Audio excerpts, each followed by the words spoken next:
Prenu en mane vian sort, fruegi sulla veloin, iru kiel mi volas vivi, ekflugu, neni tenas vin, via vil festa via, por esti libera homo. Saluton, bonjour. Dans cette nouvelle capsule sur l'espéranto, nous allons découvrir comment se forment les adverbes. Nous avons déjà vu que tous les noms se terminent en O et tous les adjectifs en A, alors, tout logiquement, les adverbes ont également une terminaison qui leur est propre. Laquelle? Tous les adverbes se terminent en « e », comme dans notre chanson avec « en mane », qui signifie « en main, dans la main », et également « frue, to ». L'espéranto, contrairement au français, permet de transformer n'importe quel mot en adverbe grâce à l'ajout de cette terminaison. Par exemple, domo, maison. On peut y ajouter « e », ce qui donne « domé » qui peut signifier « à la maison ». Peut-on faire la même chose avec le A des adjectifs? Tout à fait. En suivant l'exemple de domo, doma est l'adjectif relatif à la maison. Domacato, un chat de maison, un chat domestique, un chat maisonnier. L'espéranto permet donc une grande richesse de vocabulaire à travers ses combinaisons, une grande souplesse de construction des mots. On appelle ce genre de langue des langues agglutinantes, c'est-à-dire qu'elles fonctionnent en ajoutant des suffixes et des préfixes divers à des racines pour créer des mots. Prenu en mane vian sort, fruegi sulla veloin, iru kiel mi volas vivi, ekflugu, neni tenas vin, via vil festa via, por esti libera homo. Autre exemple d'ajout à une racine de base, le mot veloin, qui signifie voile au pluriel. Comment sait-on que c'est un pluriel? C'est facile, grâce au « ye » à la fin du mot. Tous les pluriels sont reconnaissables grâce au « ye » qui les termine. Domo, domoi, une maison, des maisons. Floro, floroi, une fleur, des fleurs. Mais il y a aussi un N tout à la fin de ce mot.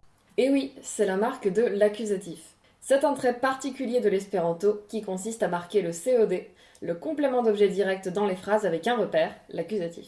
Nous n'allons pas rentrer dans les détails de cette caractéristique aujourd'hui, cela dit. Souvenez-vous simplement qu'un N à la fin d'un mot signifie que celui-ci est un COD. Maintenant, intéressons-nous au temps des verbes qui sont utilisés dans cette chanson.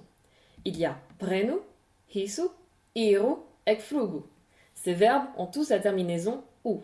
Alors, nous avons déjà vu le as du présent et le i de l'infinitif, comme esti, être. La terminaison en ou est celle de l'impératif. Prenu, prends. Hisu, is. Iru, va. Ekflugu, commence à t'envoler, prends ton envol. Mais, attention, l'espéranto a la même terminaison pour toutes les personnes, comme nous l'avons vu dans la capsule précédente. Cela signifie que lorsque le sujet n'est pas évident, il faut préciser à qui s'adresse l'ordre en y ajoutant le sujet. Vi iru tien. Va là-bas, toi. Ni iru alla lerneio. Allons à l'école. Lernu esperanton. Apprenez l'espéranto, ou apprends l'espéranto, ou apprenons l'espéranto. Maintenant que nous avons découvert les nouveautés de ce texte, essayons de le comprendre.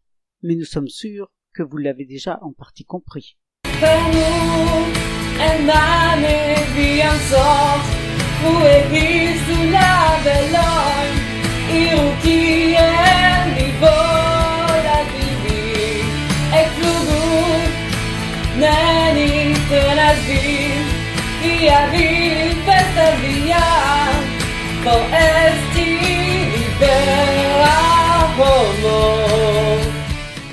Prenu en mane vian sort. Prenu, prends. En mane, dans tes mains.